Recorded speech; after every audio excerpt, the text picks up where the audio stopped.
കൊച്ച സുന്ദരിയാണല്ല. ഹണിമൂൺ ആഘോഷിക്കാൻ വന്നതായിരിക്കുമല്ലേ? കൊച്ചാഘോഷിച്ചോ? ആഘോഷിച്ചോ? പക്ഷെ നിന്റെ ഭർത്താവിനങ്ങ് എടുക്ക.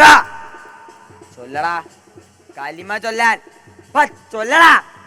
ആ മോളെ, ഒരുപാട് സ്വപ്നങ്ങളോടെ എന്റെ ജീവിതത്തിലേക്ക് കടന്നു വന്നവളെ, ഓടി രക്ഷപ്പെട്ടോ?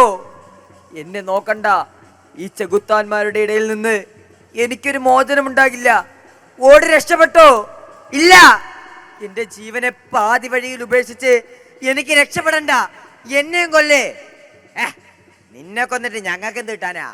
നീ പോയി നിന്റെ രക്ഷകനോട് പറയേ, ഞങ്ങളോട് കളിച്ചാൽ ദേ ഇങ്ങനെ ഇരിക്കുമെന്ന്. മനു, എണിക്കടാ മനു. മനു, എന്റെ നെറ്റിയിലെ സിന്ദൂരം മാറ്റ നികൃഷ്ട ജന്മങ്ങളെ, എന്റെ കണ്ണീരിന് സത്യമുണ്ടെങ്കിൽ കരുതിയിരുന്നു.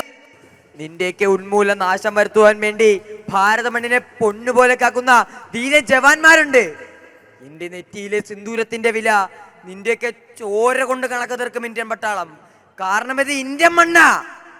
പ്രിയപ്പെട്ടവരെ, മനുഷ്യരക്തത്തിന്റെ നടുവിൽ ഒരു പെൺകുട്ടി അനാഥം കണക്കെ പ്രിയപ്പെട്ടവന് ചാരി മൗനമായിരിക്കുന്ന ചിത്രം ഒരിക്കൽ കൂടി കാണാൻ നമുക്കാവില്ല.